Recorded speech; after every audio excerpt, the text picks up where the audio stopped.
So in this video we'll be diagnosing the hydraulic leak and doing the repair. Unfortunately, I've lost some footage here. It can't be replicated. I've gone through all my backup files and it's gone. But I have enough here. I think I can complete the video. Just there was some really interesting stuff with the feeds gearbox when I had it out of the machine. I really wanted to show the working of that. I've got a few photos I managed to pick out from some just glancing passes in the imagery. Also the hydraulic pump itself I wanted to show, but I've just got still shots. But we've got the repair, and let's proceed. I might as well show this before I close it all up. I had this apart in the process of trying to find the hydraulic leak, which I was almost positive was an internal leak. So this is where the knee motor hooks up. It does the hydraulic pump and the feeds for the table travel and the lift on the knee.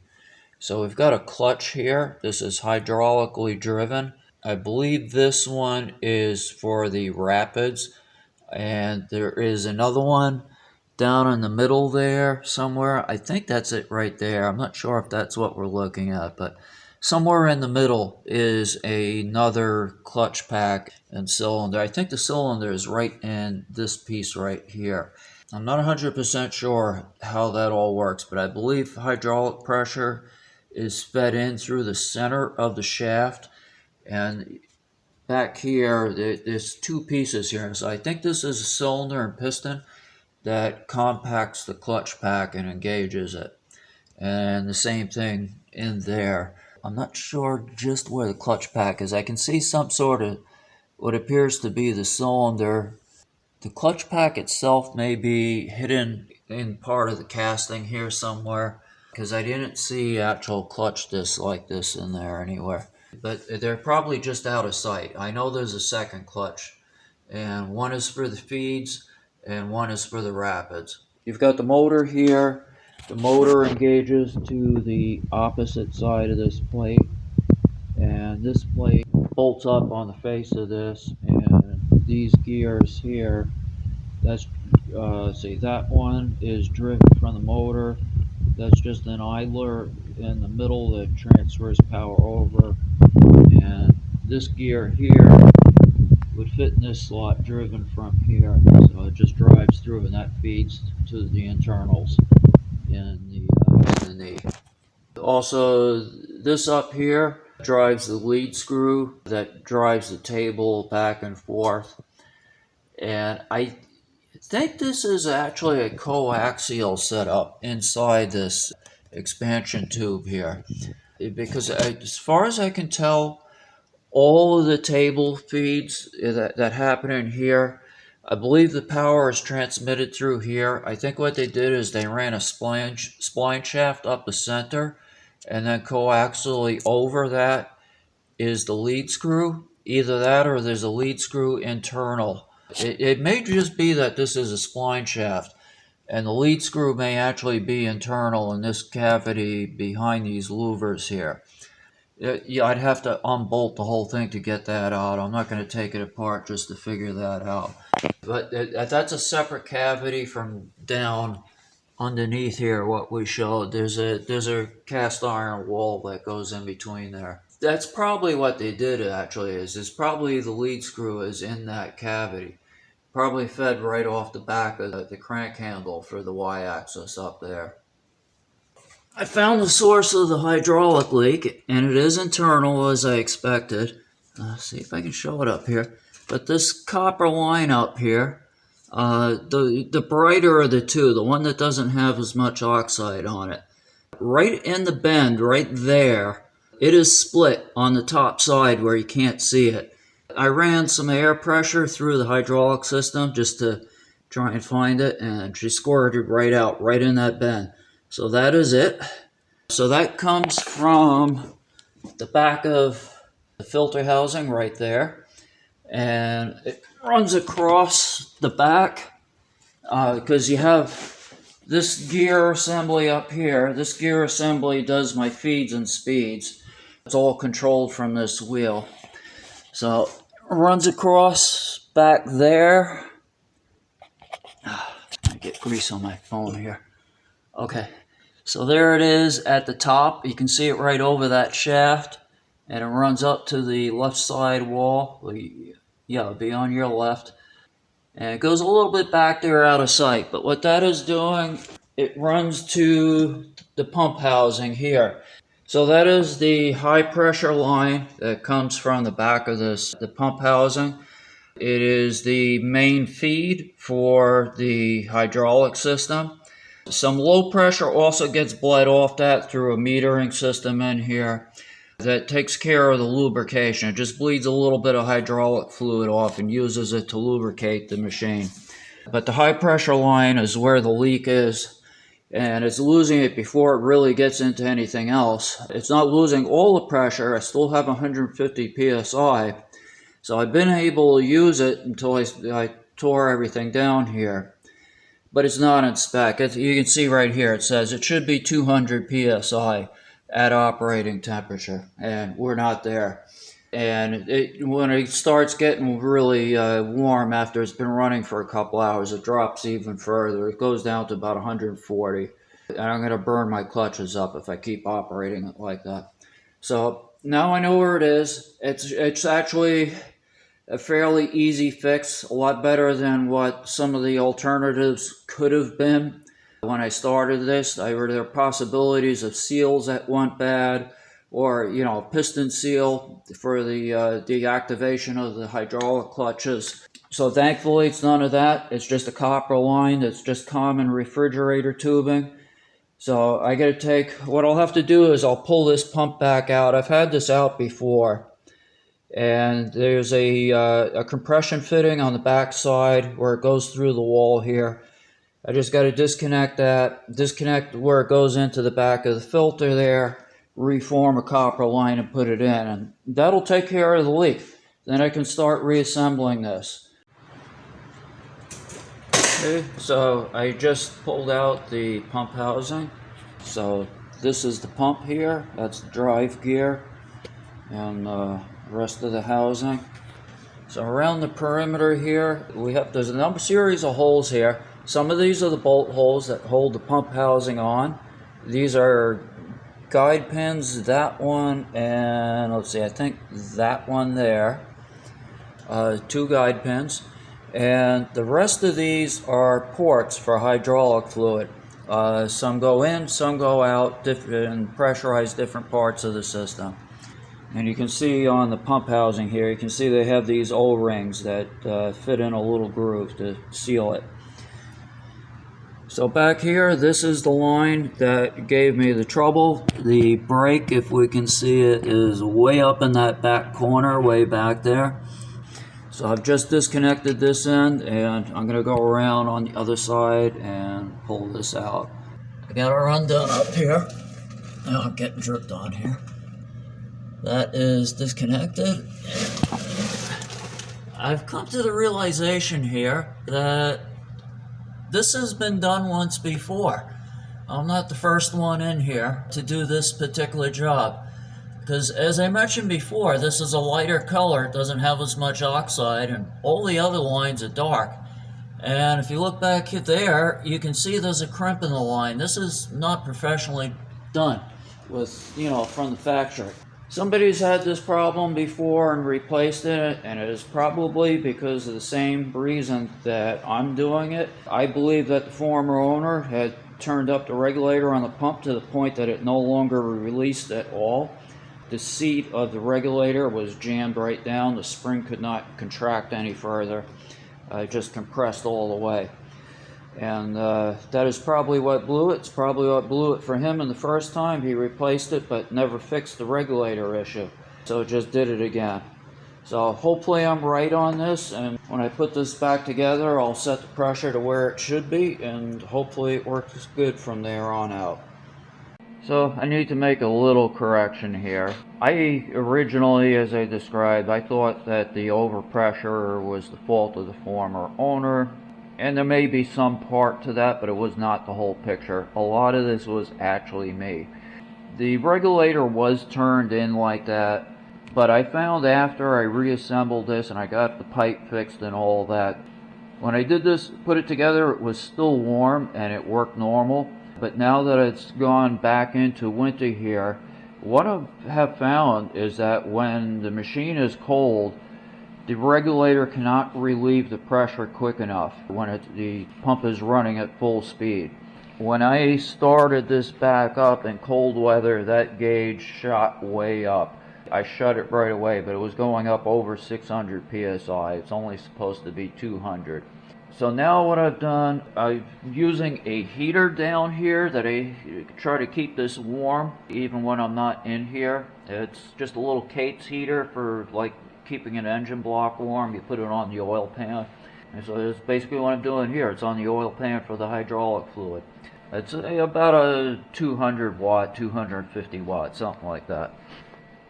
The other thing I've done is, because I'm using VFD drives on everything, I can change the running RPM of the motor by the frequency that goes in.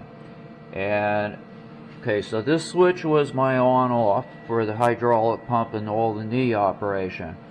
And I had this multi-position switch here, which I was not using it during the initial setup of everything.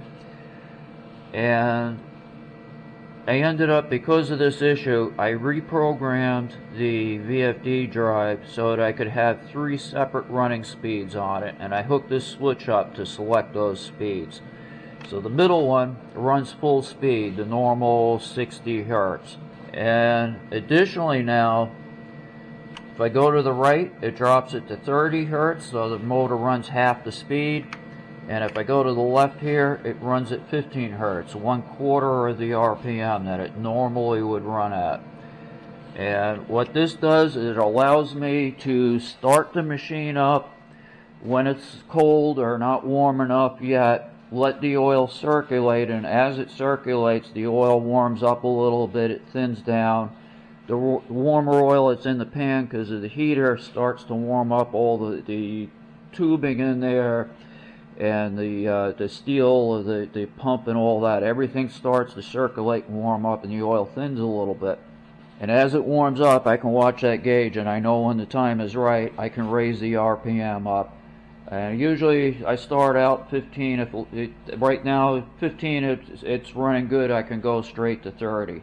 And then I'll let that run till I see the pressure start to come into normal, and I can raise it up to the full 60, and I'm good to go. And I can actually start machining before that. Just it changes my feed rates. It will half my feed rate. These are pretty conveniently set up, so every 2 gears is twice the RPM of the former tube. So if I really need to run it before it warms up, I can just go 2 gears ahead and still get the same results. So normally what I'll do, I just come in early, let it warm up, give it time, I'll go back in the house, have my coffee, come back out, and be ready to go.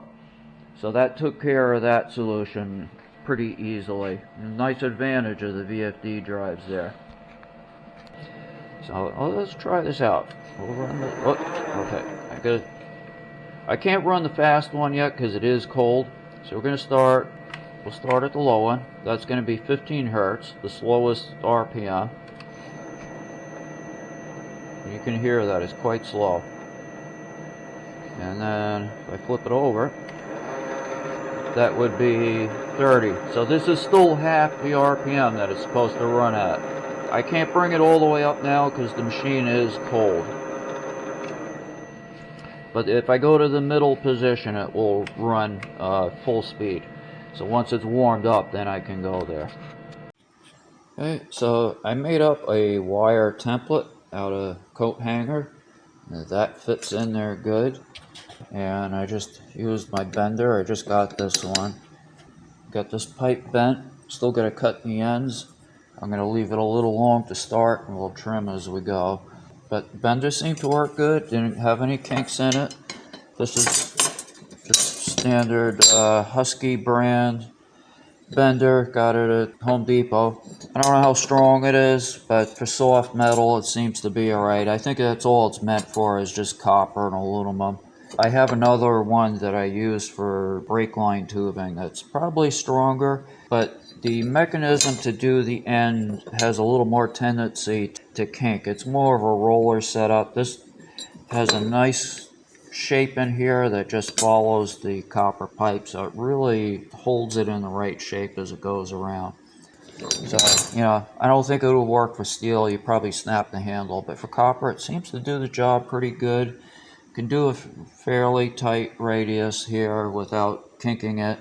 Got a double bend here. It was able to do the double bend without too much conflict where they join up to each other. I'm going to trim this and see if we can get it to fit in there. I'll probably have to do a few adjustments because the copper pipe's thicker and it may not line up just exactly like that wire will go in as a thin piece that can get around certain obstacles. So with a little bit of work, it looks like it's going to go in. I can get all my sharp bends done before, but apparently you can't just put it in completely pre-bent.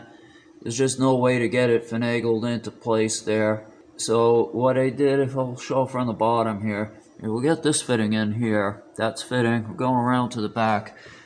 But I had to put a curl in the middle of it just to get it up in there. I had to do this gentle arc here. I just did that by hand. So we'll get this pushed back a little tighter into the corner there behind the gear right here. There's a little space back there. It's going to go way back in the corner. I'll work on getting this straightened out, the curve up here, and I'll lay up along the back, along this. That corner there will go up over the top of this one, slip around behind, and come under, and we're going to go to that fitting right there if I can get it to focus. Doesn't want to focus on it, but you can see the fitting anyways. This was my first attempt, and I got too many bends in this section trying to get it to fit up in there. Too many times going back and forth. I don't trust it at this point. So I made another one here, and I refined the shape a little better, going by the fit of the other one. And actually now I can get it in without having to bend it going in, other than maybe just a little tiny tweak, but no major bends. So it is possible to get it in there, just have to get it just right before it'll do it. So I'm going to attempt to get this in, and I'm just refining the length of everything, just the final fit, but it's real close now. Okay, so I think we got it now. Pipe's all bent, fit in place. Got this end and the fitting, not tightened yet. I gotta tighten all my compression fittings. You can see it going around the back there, and you can see all the way back. Then we'll get underneath, take another look. So we'll go in behind the gear here. It's not as far back as it was. Really should be a little further, but there is enough clearance, actually plenty, because I can get my fingers in between the pipe and the gear, which is more than can be said for these down here. So I really don't think that's going to be a problem up there. Come around and right up to here, I just got to tighten that compression fitting. I should have plenty of room for my transmission to slide up in here. And I'm going to tighten her up. I think we're ready to put the whole thing back together. So while I'm in here, I might as well show this. The feeds and speeds, I was under the impression that it was a friction type clutch, but apparently not. It's actually a positive engagement in here. What we've got here, you can see the tip of the screwdriver down here. We've got a hydraulic cylinder. You can see the hydraulic fittings here, and you've got the shaft coming out from the piston here. And apparently how this works, it pulls that in. It's attached to a shifter fork up here, and you can see a set of poles. One is the driven side on the right, and the left side is the receiving side. Let me make sure I get that right. Yeah. These gears go to the feeds and speeds transmission. They feed the input of it, which I made a mistake when I first recorded this. They go over out this way if you're looking through the hole, so the transmission sits up in there. And if you can see this gear back here, that would be the output from the transmission, or the output from the transmission meshes with that. That goes through the wall, and over here, if I turn that gear, that turns that pole. So here, let's see if we can push this over.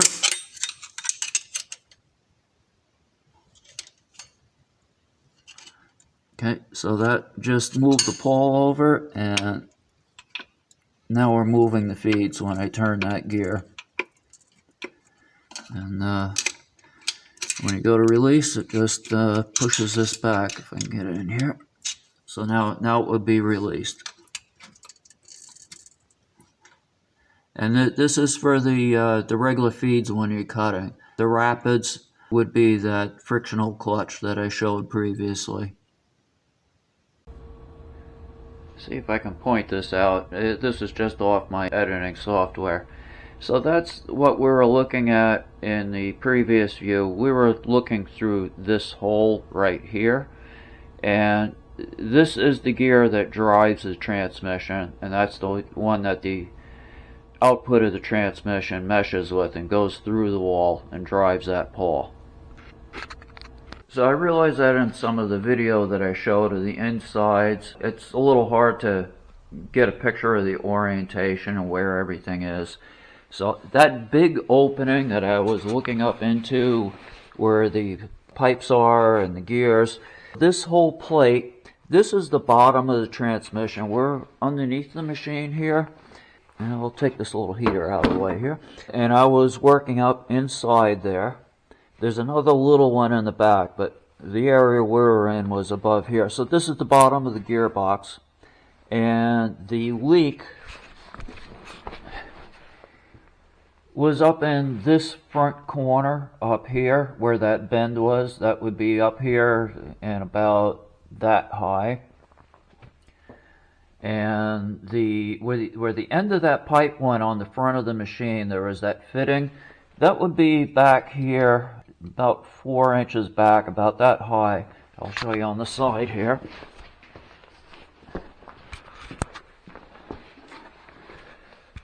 So if you can see where that says filter on it, it was connecting to the back of that. That's a filter housing for the hydraulic fluid. So it comes from the pump, it runs through that line and goes to the back of that fitting, and from there it goes into the rest of the machine. Getting this in and out, unfortunately it was part of the lost video. I had wanted to show details of the transmission itself, but getting this in and out, if you look at this photo here, there's that 2x4, and what I did, I used my lift cart and I strapped that 2x4 to the top of the lift cart. And to remove the transmission, I slid the 2x4 extending out from the front of the cart up under here, loosened all the bolts, and just lowered it down, letting it rest on the 2x4. Just had it balanced on there good. And going back in was basically the reverse of the process. Just used the lift cart to jack it up in there. It is rather tricky to get it to mesh in. I probably was a good half hour trying to get it wiggled around just right so it meshed the gears right and was aligned the way that it's supposed to be. There's a set of pins here. There's one here and one back here. Those aren't bolts. It's a precisely machined pin that guides this. When these drop in, everything is perfectly aligned so that the gears mesh up just right. So the other thing, this has 16 gears on the feed, and I didn't really show this well before, but this is how you select the gears. It should be running when I do this. So you've got, there's one on the bottom, one on the top here for every rotation. You got 2 positions for rotation of the handle. And an indicator up here. Okay, so you should be able to see the numbers now. So when I raised the transmission up, there was issue of getting these numbers to read right, getting the handle to line up so when you drop that pin in the hole, that it was in the right spot in the gear.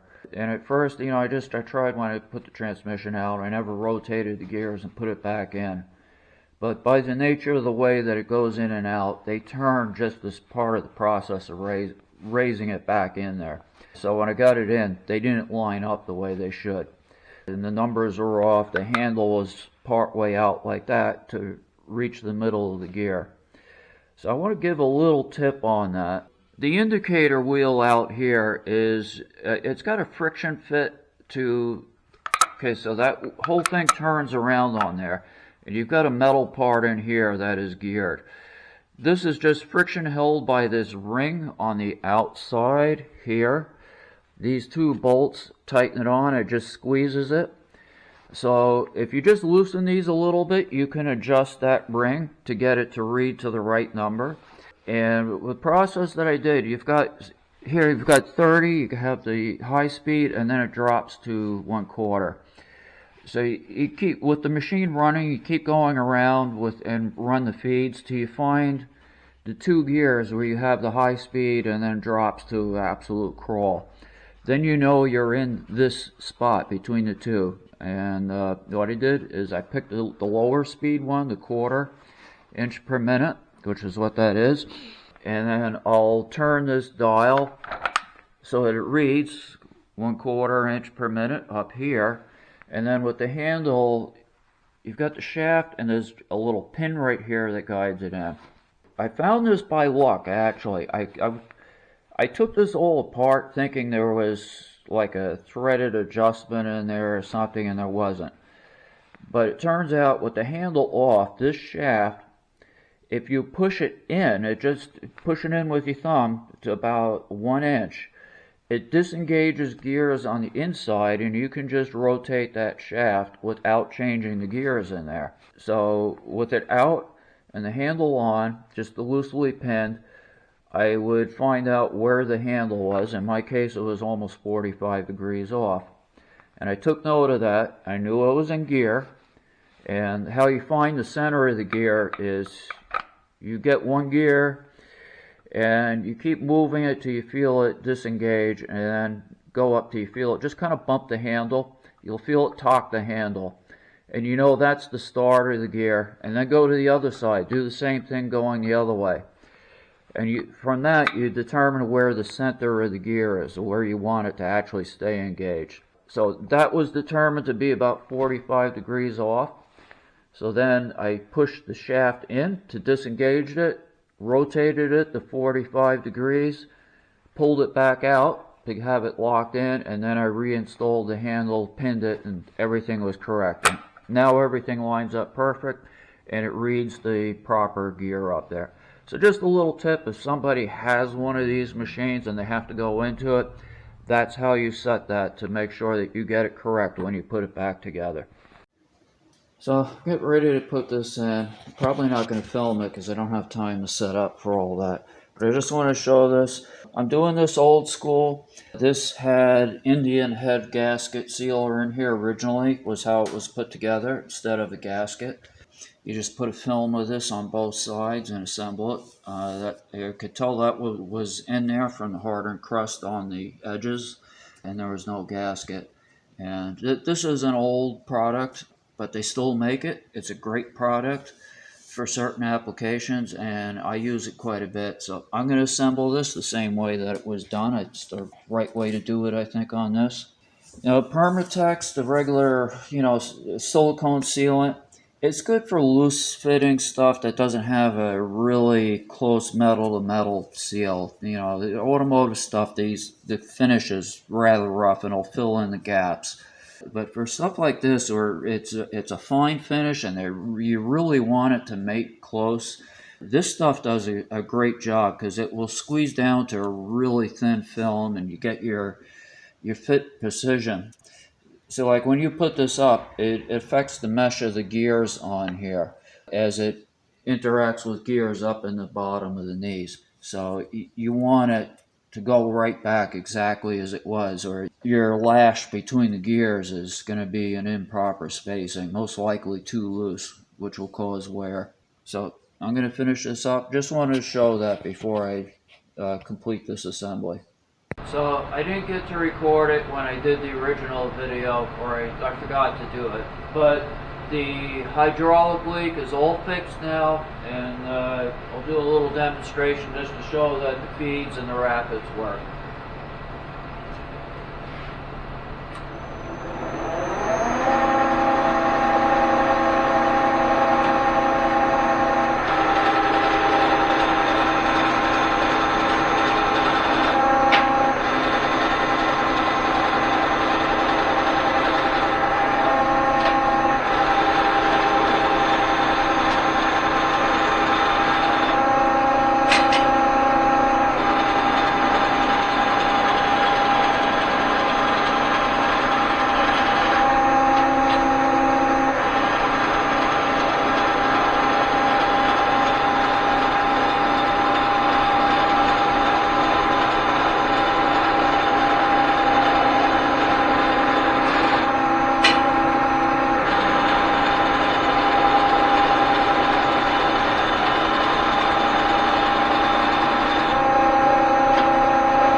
That's the rapids, and let's see, I got the speed up on 30 for the feed rate, so that should be pretty fast.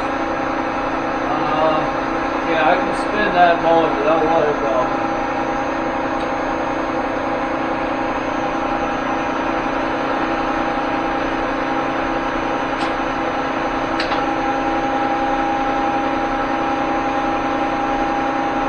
So this is the highest feed rate.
So everything for the feeds and speeds is now working. So now I have to finish my T-bolt. I'm almost done with that at this point. Then the next step will be I'm going to take the measurements on that shaft and be ready to install it at that point, and we'll be operational soon after.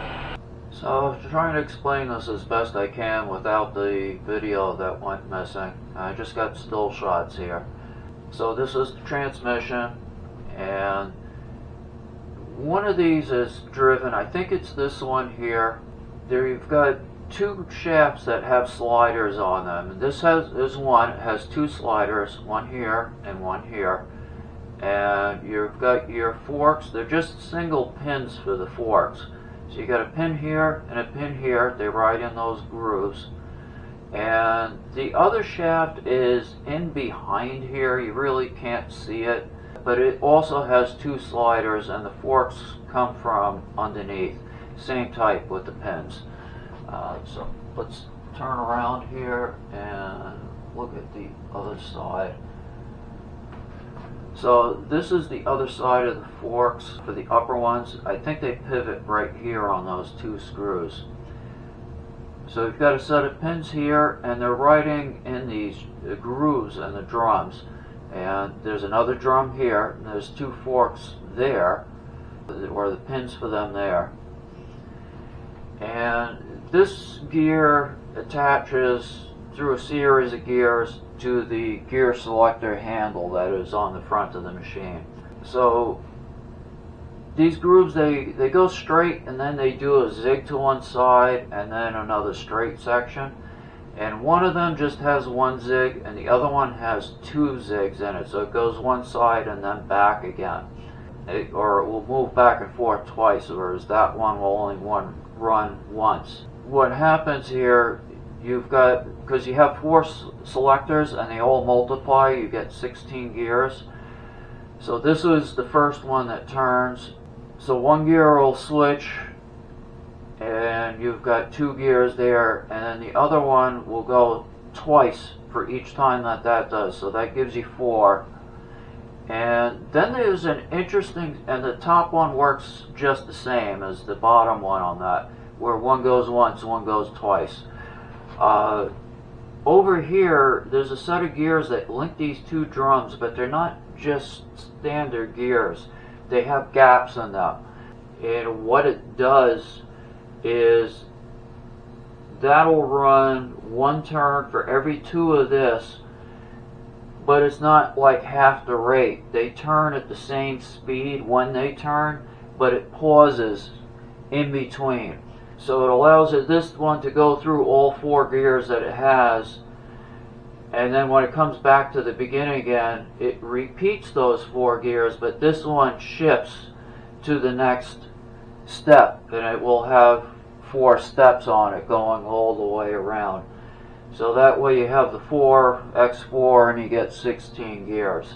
It's hard to describe without the video. I'd really like to show it, but unfortunately that's gone. So this is the best I can do for now. Anyways, I think that concludes this video, and thanks for watching.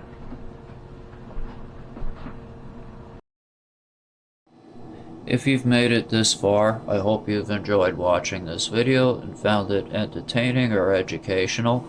If so, please consider hitting like or subscribe. It does help give me incentive to continue producing more. Thank you.